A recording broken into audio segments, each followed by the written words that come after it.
Welcome to the Scaling Japan podcast. I'm your host, Tyson Batino. On today's episode, we have Robert Heldt. He is the CEO of Custom Media and AIM B2B. AIM B2B is a recently rebranded B2B agency unit in the group providing integrated full-service marketing and PR solutions to global businesses entering or expanding in the Japanese market. Their mission is to help businesses in revolutionary industries such as AI, clean energy, fintech, healthcare, manufacturing, and technology, just to name a few. In today's episode, we'll be diving into AIM B2B's annual 2025 report on B2B content marketing trends in Japan, covering AI, storytelling, thought leadership, and the challenges marketers face to scale content across multiple platforms. We also had an interview with Robert regarding the 2024 report, and it had a lot of insights, but the 2025 report has even more insights as they dove much deeper. And so I'm really excited to dive into this. Before we start, here's a quick introduction to myself, your host. I'm the CEO of Smart Start Japan. We support setting up a company and back office in Japan. We also provide affordable advisory on raising capital, IPO, and other finance topics. I also run Scaling Your Company that provides courses and sales advisory and digital marketing agency services for the Japan market. If you need help, feel free to reach out. So Robert, I'm pretty excited for today, and could you please introduce yourself? Thank you, Tyson. It's good to be back. And yes, I'm also excited to share the 2025 results. And yeah, I'm Robert Heldt. Yes, I'm the CEO and co-founder of Custom Media and our recently rebranded B2B marketing unit, which is AIM B2B. And we can talk a little bit more about that on the show. Yeah, and for the listeners who are outside of Japan, many foreign companies who are in the B2B space in Japan definitely know Robert and definitely know Custom Media. Yeah, the 2024 report was pretty interesting for me as well. And a few insights that I considered pretty interesting was that in 2024, 75% of corporates had a content marketing strategy in place. Mhm. That wasn't too surprising, but one that was really surprising was that in 2024, only 52% of the companies surveyed in Japan was using generative AI. So I think we'll talk Actually, a little bit more about that now. That seems a bit funny now, but I'm pretty sure that number has increased. But yeah, so I guess we could start by, could you just please tell us about the survey?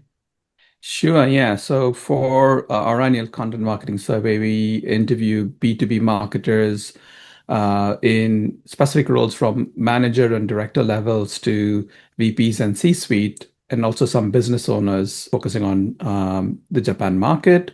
We interview, and survey the respondents across industries. So we have technology and SaaS, which are our biggest industries that are represented, manufacturing, professional services, finance, and consulting. And compared to last year, this year we did include more questions on AI, the adoption of AI, the tools that are being used, the purposes of using AI, but also the concerns and processes that companies and brands are leveraging for AI, because we want to understand, are humans involved in the content checking or not, and what aspects of it. And I think what are the future trends for AI adoption. So that was the outline of the survey. Cool. And I'm looking forward to also ask how, you guys have changed your internal strategy as a result of the survey results and what you're seeing. But Sure. first question is, were there any changes, maybe the methodology for the survey? No, the survey methodology is exactly the same. We send out the survey to a very select group of targeted group of B2B marketers, and within a 2-month window. Surveys, you need to try and wrap them up, so that it just doesn't go on forever. So we do a two-month window. We send follow-up messages to, ensure we get participation. And then once the results are in, our team analyzes the results and then puts together the report. This year being the second year, it's great for us because then we look at what were the results like last year, and we start to compare it and then take out and showcase the differences in the report. And then every year we also have a panel discussion. We just had a discussion 2 weeks ago. We had an event, and we had a room full of B2B marketers in Japan attend, and we do a panel discussion with two experts who have also participated in the survey and lead, marketing roles, marketing functions, communication marketing functions at major Japanese, manufacturing and financial industry companies. And I talk to them about the results and try to get their insights into what they are seeing in their day to day, as well as what the results are sharing, so then we can relate to the reality of the situation, right? Gotcha. What are some findings that change from the previous year, or meaning some results that there's some big changes? I think you mentioned one where storytelling, there's a really big change in storytelling, but were there any other changes? Sure. I mean, the elephant in the room is AI, right? The usage of AI, which has significantly shot up. Actually, last year's report, only 19% were using AI, and most were avoiding it or thinking of experimenting it, because I think there was a lot of uncertainty about how can you use a tool. This year, the report showed that 73% of the participants are using it somewhat extensively or to some extent. And actually, in our panel discussion as well, I think a lot of the questions from the audience was all around AI. It was so fascinating how soon the entire discussion turned around to AI, the topic of AI. And I think the reason, for that is tools are becoming, more high quality, and teams are getting used to using it. But then, the survey also indicated the most number one skill that marketers will need in the next 1 to 2 or 3 years is AI proficiency. 83% have highlighted that. How do you upskill your teams to use AI more efficiently? Yeah. And yes, I guess let's dive into the findings. So what findings were similar to the previous year? I mean, the biggest finding was storytelling, right? Storytelling still is crucial in the context of B2B marketing and marketing in general, I would say. Last year, 95% said storytelling was at least moderately or significantly important, and that actually increased to about 96%, 96.7. And both years, the emphasis of storytelling through case studies, customer testimonials, and brand narratives are essential, and they are essential for engagement and also for brands to differentiate themselves. So that's really good to see. Another similarity is the top objectives are consistent, which is for content marketing. And those objectives are brand awareness and lead generation. So it's like right at the top of the funnel, right at the bottom of the funnel. So, you really, as a brand, you really need to, if you're not well known in the market, then you need to, invest in brand awareness and sharing who you are, what you do, and how your product or services differentiate. And then, of course, in marketing, you always want new business. So lead generation is one of the objectives for content marketing. And the other, similarity that we saw from both years is teams are struggling to create content. And, the more diverse the platforms are, the more channels you have, the more difficulty it gets. And I think we will definitely talk more about AI and, how AI is helping teams to create more content. But it's not just about volume of content, it's the quality. How do you produce quality content at scale? And what are the resource challenges teams are having, and then how to keep consistency across channels as well. So those were the similarities from the 2024 and the 2025 survey.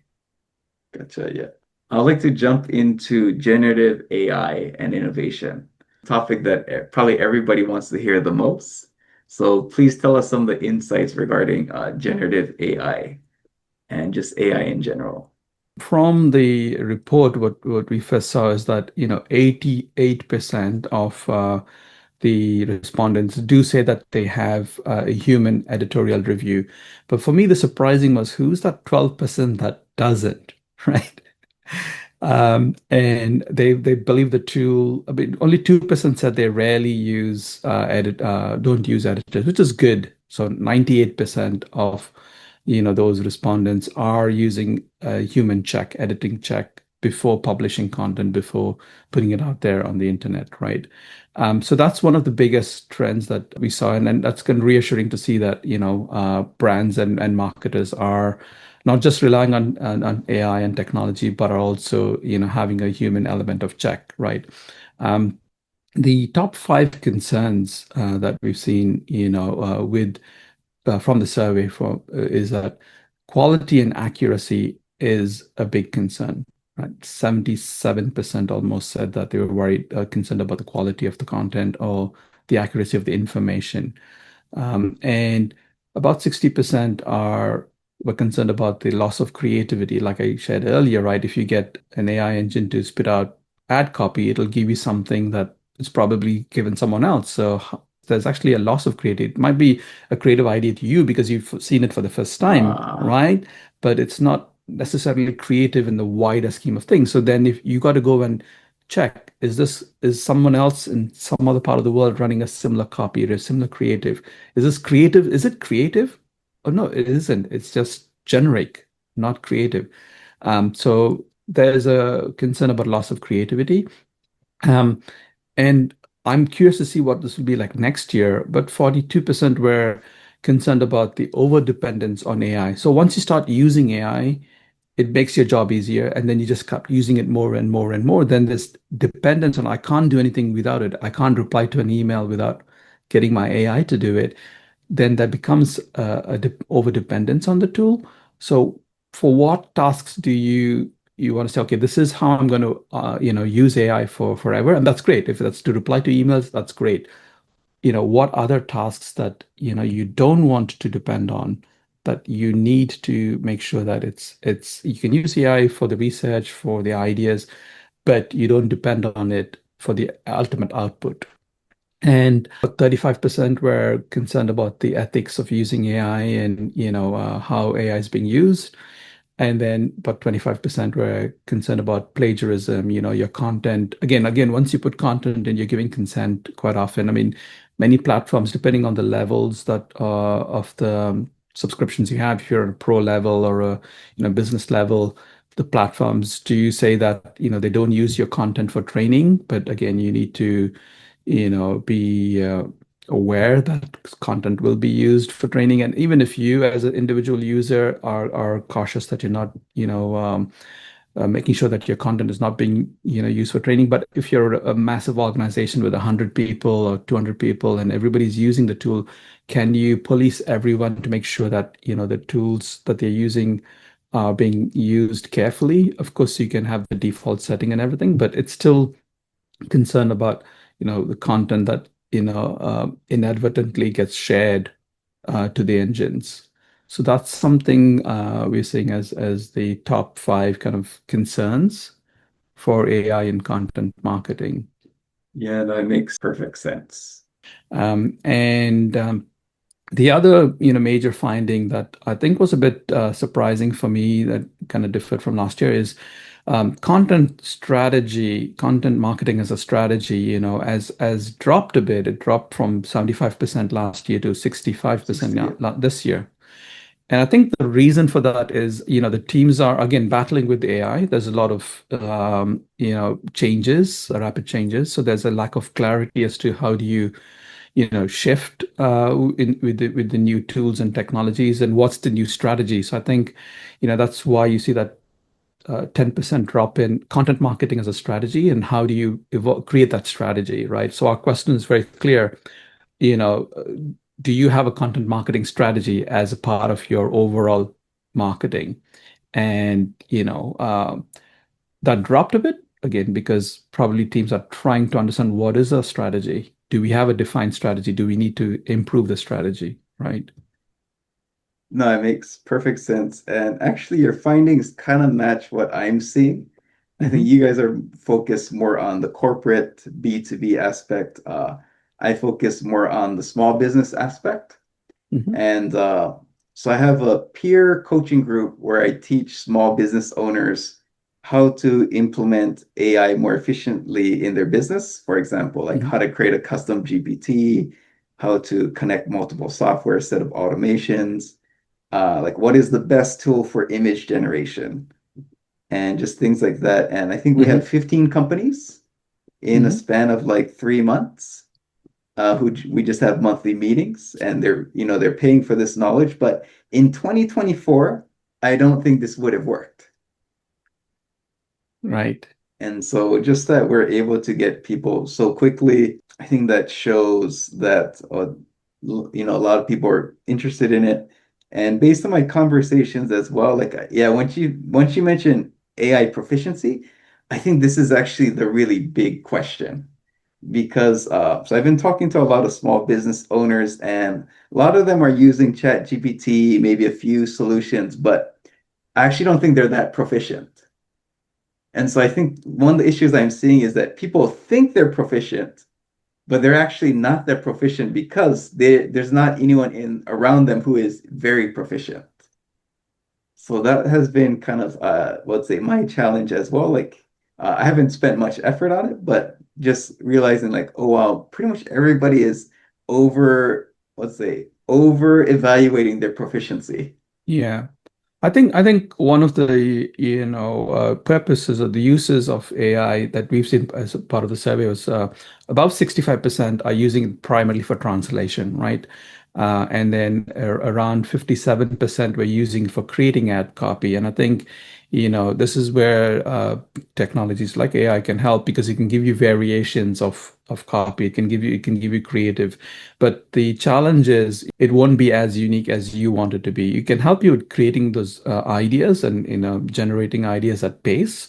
And then you need to take it and look at what context you can implement it for your own purpose. I wouldn't recommend just taking ad copy from generative AI and running it because chances are the same ad copy has been provided to someone else who ran probably a similar prompt. So you don't want that. Then it becomes more of similarity. You've got same messages out in the market from your competitors, maybe. And then, That's a very good point. yeah, and another reason, one of the purposes that, the users of AI are for writing email content is those are the top three, like translations, ad copy, and email content. And yeah, for the listeners, one clarification too is I think for a smaller business, like the risk tolerance, is corporate level is much higher. So it makes Indeed. sense that let's say they have a more cautious approach because let's say there's less lower margin for error. Absolutely. Yeah. Cool. And yeah, before we dive into like how has this survey kind of like impacted your future strategy, your future outlook, I think it's really it's relevant, but maybe we could talk a little bit about how you created AIM B2B because everyone knows you for custom media, but you're going through a big rebrand. So and I think it's relevant. So yeah, please tell us more about that. Yeah, no, I mean, when I started the business as custom media, we launched magazine for the British Chamber. We went on to publish magazines for the American Canadian Chambers of Commerce. And, these are B2B publications. And, we were writing stories and sharing stories of people in business, companies, the brands, the challenges they face with doing business in Japan. A lot of content we covered was on advocacy and what industry groups are doing to improve their industry's participation in the Japanese economy, right? So we were doing a lot of B2B storytelling through the chambers of publications, right? And as a result of that, we worked with a lot of B2B brands and we did a lot of content production for them, a lot of marketing collateral production, be it websites or videos or brochures and whatnot. And as we transitioned out of print publications, right, and the industry also seen a big shift from print to digital. So we also transitioned out from print publications and moved more into helping brands with their digital marketing. And then, gradually our service offering also increased. We started providing big media buy, whether that's outdoor media, digital outdoor media, or programmatic advertising and content syndication for brands and public relations. And our service offering just expanded and grew over time. But then we wanted to have a very clear value proposition. So when a client comes to us and asks us, okay, what is custom media? What do you guys do? Are you a media production company? Are you a publisher? Or are you a media buy agency? We have much more than that. So we wanted to clearly define who we are and what's our value that we bring to our clients. And so we had to do some soul searching and did a lot of research and also looked at the various work we've been providing our clients. And, we have a methodology of how we service our clients. It was a 5-step process that we defined it clearly as a 3-step process, which is what every company needs when we start working with them, and it's adapt. We help them adapt for the market. The first thing we do is we help you to understand what is the market like for your global brand. You need to adapt to your strategy, adapt to your brand, adapt your messaging, adapt your product or service, right? Especially in technology, you got to adapt your product so that it's fully localized and the user experience, keeps in with the norms of what Japanese businesses need. And after you've adapted that strategy and product, then we help you to implement it in the market, implement your marketing strategy, find the right channels, find the right partners you need to do business with. And after we've helped you implement your marketing strategy, your communication strategy to target your buyers, we're constantly helping you to get better results. And we do that by maximizing your impact. So that was how we saw what we were doing for clients. And so we wanted to condense that and provide that offering in a more succinct way so that clients can know exactly what we do. And from that, AIM B2B, emerged.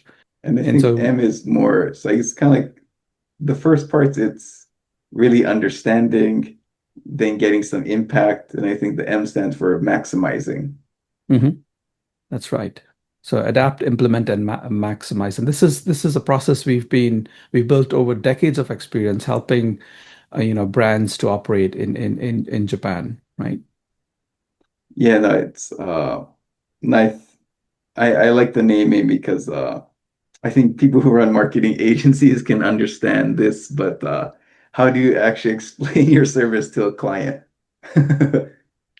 And sometimes the client's like, I want to see results in month one. It's like, like we need to get a little bit more data first. Exactly, right. And companies often, want those quick wins, want those early results. But if nobody knows your brand, your brand is new to the market, the first thing you need to do is build brand awareness, right?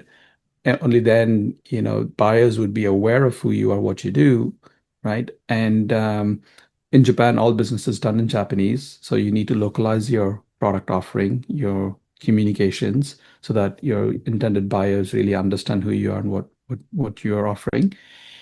And then you need to provide them with a lot of information on your product or service so that they can be comfortable to take that leap to say, yes, this is a company we can, work with, a brand or product that we can, use.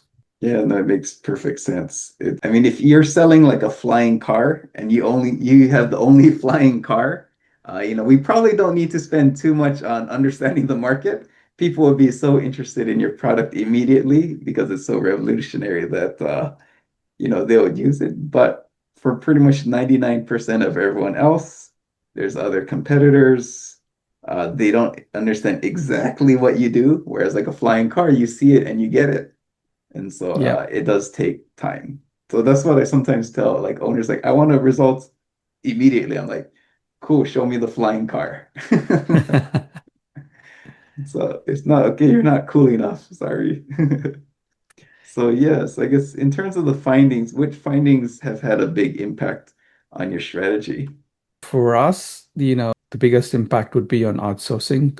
We've seen the outsourcing B2B marketers have reduced their outsourcing, so it's a decline in, the work they outsource. And I mean, it's just not surprising because the implementation of AI has shot up from 19% to 77%. So I think, companies and marketers are starting to experiment and are happy with the results they're getting out of AI, and they're putting it into their workflows, into their campaigns, and they're probably getting good results from that or decent results that they're happy with. So then they don't need to rely on a third party or an outsourced agency where they typically would come to us and ask us to produce the content or help them with, creating thought leadership and the like.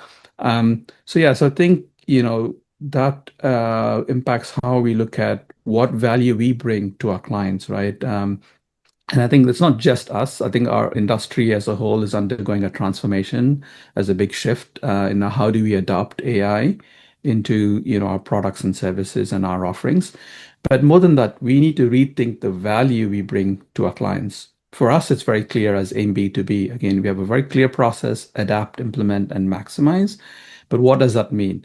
We are strategic partners for our clients, right? We help them to understand the market. We help them to understand the buyers, their buyer journey, their buying committee. How many people are involved in the decision-making process? How do they think about your product or service? What is the information and content that each person in that buying committee needs? What a CFO decision maker might expect from you would be different from what an R&D head or the CEO might expect. So you need to make sure your content is personalized for each of those members in the buying committee. So that's where we bring strategic value. And then also, what's the industry like? What's your competition like in the market, right? And we want to be that one point of contact that clients can come to us and say, yes, this is our problem. This is where we are going, and this, can you help us with that, right? And so then we focus on helping them achieve their goals, their business goals, not their marketing goals. The marketing is part of the business goal. It's not, the end to their overall strategic goals.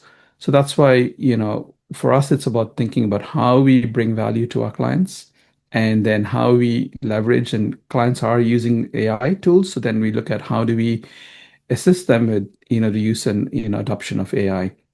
And then what's the human connection? What's the human value we bring to that process? And at the end of the day, it's ultimately about driving results and the right results, and then being able to show that it's sustainable results. Yeah, like I was surprised, a little bit surprised, actually, just a little bit, but that I think last year was 62% of participants, but this year is only 55 were Mhm. outsourcing. So, and I guess probably that trend is going to continue, right? Yeah, and then if you look at the work that they're outsourcing, it's typically, work that they can't do in-house. Video production is one of that. And actually some of the writing that's more long form, more blog content and content that Mm. needs research, needs insights, but is being outsourced because then you can get not only quality, but you can also get that depth of research and topical insights. It was interesting. People can take a look. We'll have a link in the show notes, but Mhm. the top outsourced work was video production with Mhm. almost 70%. And on the opposite end, which for my case, it was so I do have a marketing agency myself, and we just do website design.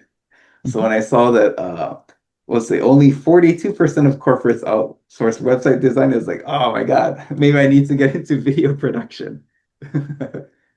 So that was really interesting. And so there's other categories, but for those who are interested in the percentages, I'll definitely check out the report. So I think we've covered strategy, how it has impacted strategy. But for storytelling, so you mentioned like case studies, testimonials, but could you kind of really dive a little bit deeper? Like, what do you mean by storytelling from a B2B corporate point of view? I think, when it comes to storytelling, it's about what's the purpose, what's the primary goal of the content you're producing, the piece you're producing. And trust is the number one goal if you look at any brand's interaction, any buyer's interaction with you. Trust, we all know that in Japan, trust and relationships are paramount to succeed in the market, right? So the primary goal for creating good storytelling content is about building trust, and then you got to demonstrate that your product or service is reliable, right? Followed by showing the expertise, how your product or solution can deliver results for your target client, and then how that helps them to drives their business growth, right? So when you look at storytelling, from a brand perspective, what do we want to achieve with storytelling? Like in the B2C context, they do very well because it's about driving emotion, driving cultural values, everyday experiences, and then emotional aspirations, right? And B2C brands have that personal connection with their consumer, with the intended user, so they can create that stories more effectively. Whereas in B2B, it's a little bit more challenging because it's Hmm. about, storytelling often becomes more about the tangible benefits, the problems that they're solving, or the expertise and, the history of the product or service. But for us, it's about you're not selling business to business, but you're selling business to business people. It's about, end of the day, your buyer is a person and they're responsible for making for decision for on behalf of their business, right? So what, appeals to them? What is the emotional connection your product, your service, your technology can deliver to them? What is the pain point that it can alleviate, right? So you need to be able to showcase that in a more human way, in a way that expresses that care and concern that you as a product, as a technology, as a brand are trying to, help the business person, not just the business, right? Because Gotcha. then you can connect on a more, emotional level, right? And what you can do then is you can take your product or service and highlight it, showcase it in the eyes of the user, and you can do that through various formats. Content formats can be case studies, can be white papers, can be thought leadership videos and whatnot. But it's about, bringing them on a journey with you so that they can be relatable to what you're trying to sell. So if I can see, someone else in my industry or a competitor has used this product or service and how they've used it, then I can relate to it, how I can use it in my own organization, right? And that's what it's all about, creating that journey with your business buyer. Yeah, and it's one result that it was higher than I expected, but I think you had like the top five objectives for content marketing, and 81% was brand awareness. And that was actually high. I was thinking like, yeah, it might be like 60%, 65, but 81% is really high. Yeah. Yeah, And it was because pretty much equal to lead generation was 85%, but still that's only 3 percentage points, a 3% difference.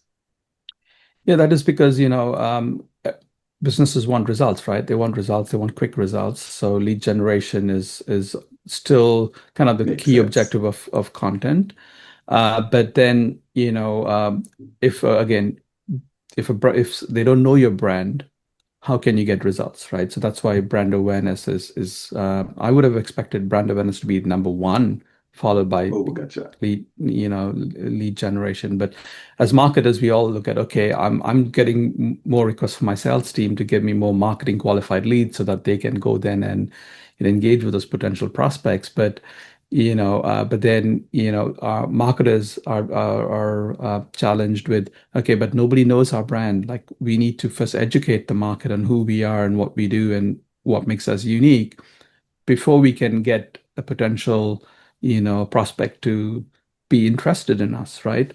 So it's this, balance of brand awareness versus, lead generation. What are your objectives? So when we speak with clients, we first try to understand what is your business objective? What's your ultimate goal, right? And what's the timeline? What's a timeline that we can work with you to get those results, right? It's not about give me results in 3 months or 6 months, but what does it take to get those results in 3 to 6 months, right? So if you have a website in Japanese and you have all the content and you have everything ready, the messaging is there, then it's easy for us to say, okay, let's activate this campaign, let's do these activities, whether it's a webinar, go to a trade show, do some content syndication, put some banner ads, because then you can drive your potential buyer to a set of assets where you can educate them. But if you don't have that asset on your website, if you don't have that piece of content, and you're saying, let's run some ads and let's get them to buy a product. But what product are they buying? Buyers these days are so sophisticated, and um, they do their own research. A lot of buyers, they already have, a top vendor in mind, a top one, two, three choice of vendors in mind. So how do you get in the top three is what you should be focusing on, and that you can do by providing as much content as possible, right? And then quite often we have discussions about gated versus ungated content with clients. And we are a big believer in ungated content. When you start to put, obstacles in front of potential buyers, okay, give me to download this piece of content, put all your details in there. They're probably going to go somewhere else where they can download the same content without having to give information. But on the other hand, if you provide that content freely, they would remember the source they got the content from. And when they are ready, they will contact you, right? So it's about providing the information freely and a lot of information so that they can come more informed, because then I'd rather have an informed buyer knocking on my door because they know exactly what they want and they know exactly how we can service them. They know a lot about, the company and the solution, so that when we get to the table, we're discussing how we can implement and what kind of timeline, we can bring, the solution to that table. No, it makes perfect sense. Our case similar, we've ungated our content. And I think changing the strategy from using the gated content to get their contact information. And rather than if we just produce content regularly, we can pretty much get them into let's say, giving us their email address anyways. Rather than going for this one time special solution. If you just do it constantly, people will get in your funnel. Yeah, and the beauty is this day and age, technology can help you to know who's visiting your website, and there are so many tools out there that helps you with personalization of content. So we Yep. work with a company called Trend Demon, and they provide personalization as a tool. And so with them, what we can do is so let's say you are visiting from a specific industry. Let's say you're visiting from a chemical industry, and you're looking for, potential tools or solutions from our business. So we can take you on a journey where we can say, okay, I identified that you are coming from a specific industry. So we share with you the content, from that industry. We share with you case studies from that industry, and we put you on this user journey that you get more information and dig deeper and spend more time familiarizing yourself with our products and services specific to your industry, right? And then when you're ready to make that decision, maybe at the fourth layer or fifth layer, that's where we put, okay, would you like us to have a call? Would you like to hear from our sales rep, right? And then you follow it up with, can you share information? Then the ask is like, yes, I've done all my research, and yes, I'm now ready to be contacted by one of your reps. Also in your report, you also had the types of content B2B companies you generate with AI. What were some of the results there? Yeah, I think, in terms of content marketing, the types of content that, marketers use are social media posts, a lot of social media content, blog posts, kind of longer form, instructional content, case studies, customer testimonials are really good to educate your buyers, and then videos, which really adds more kind of perspective, and then finally webinars. A lot of B2B businesses use webinars to, again, educate their audiences and interact with uh, their current customers and potential customers. So those are the top five content formats that B2B marketers are producing content. And I think in terms of, the tools, the AI tool, like I said earlier, I think the top five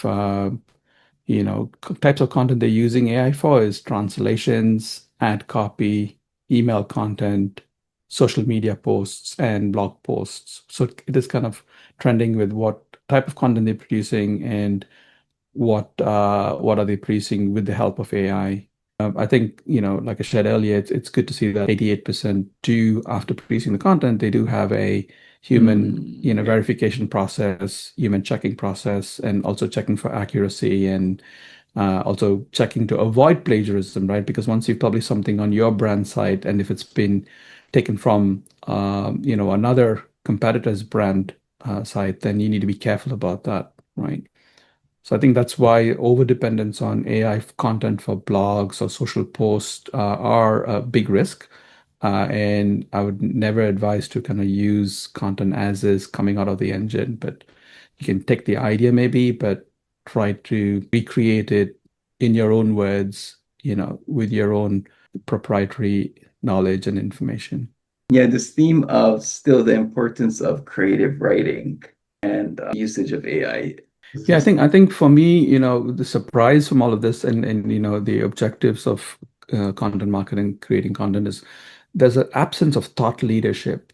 We see storytelling kind of still trending as a key, you know, um, factor for content marketing, but thought leadership, was acknowledged in the report. It was, I think about 30% of the respondents said it was essential for thought leadership content. But I think most of the marketers are struggling to produce thought leadership content because of time and limited resources. But producing, and in the challenge of producing thought leadership content is it requires deep insight, it requires research, and it requires a good writing skill, right? And typically in B2B sectors, teams are small or overextended, so they don't have time to do that deep research, to do that insight, and then to write it, in a creative. This is where like agencies like AIM B2B, this is where we come in, right? So we do a lot of ghostwriting content for our clients. We have veteran journalists, and again, relying on our publishing days, right? We started the business as a publisher, B2B publisher, with storytelling and research. Typically, when we commission an article in a particular industry, the journalist would go out and do research and speak to, five, six, seven people in the industry on that particular topic and get various opinions before formulating the article. That is how, journalism works. So we bring that to bear for our clients. So when we do thought leadership content for our clients, our veteran journalists, our subject matter experts can interview the executives from our clients, but then also do our own deep insights and research before those interviews. So then in those interviews, when we interview the executives and write the content on their behalf, we've done all the legwork, right? And so now, the company and the brand can showcase that content as a thought leadership from the brand and from their leadership team, but the work's been done by an agency like us.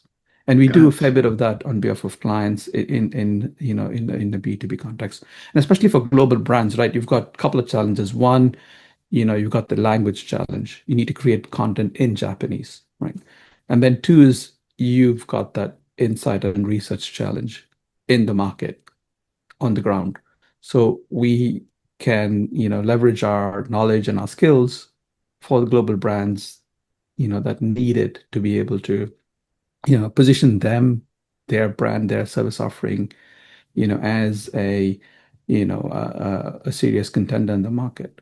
I've been thinking like, it's actually a pretty good time to be, like mid 30s or maybe even early 30s, 40s, and maybe early 50s because you have all this knowledge and you can actually evaluate the quality of the AI content.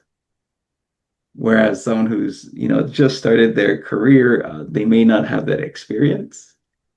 And so I think, yeah, I've been seeing at least us internally, it's let's see, we're less likely to hire, I think, like fresh grads based on the current state of AI.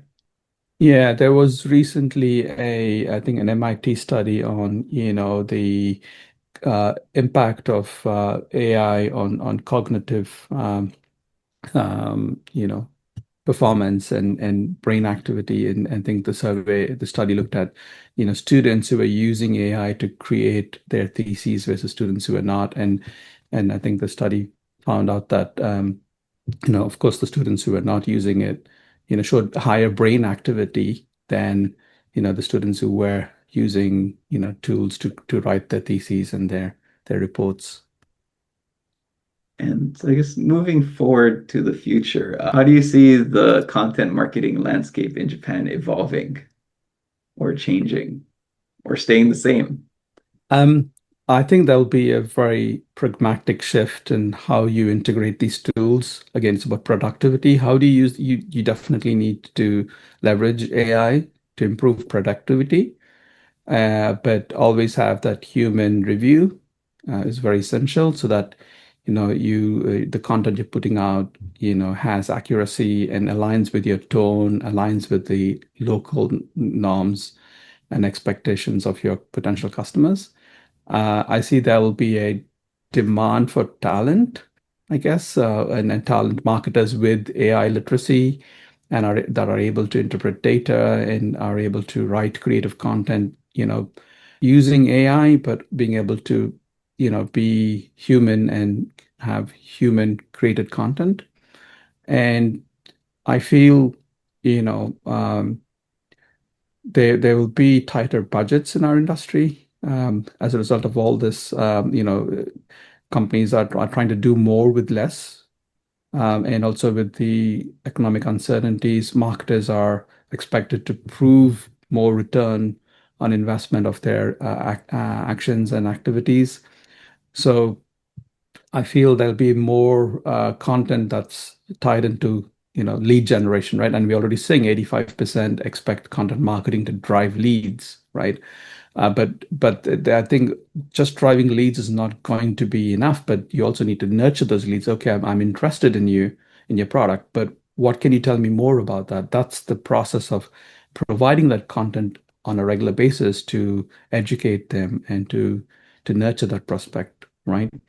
And I feel there'll also be a need to repurpose a lot of content for multiple channels as the platforms and channels keep increasing, and your buyers are on various channels these days. In the long term, there's definitely going to be a lot of concern about ethics and brand safety, and how much AI will impact the content that's being produced. And we talked a little bit about plagiarism as one of the concerns. And so I think brands will start to look at how can they employ, safety measures in what they are saying, the content they are producing, because, for the fear of, producing something that's already been produced, or inadvertently, copying content that's already been produced somewhere else, right? Um, yeah, and then finally, I think, personalization is going to be key. How do you personalize your content for your different buyers?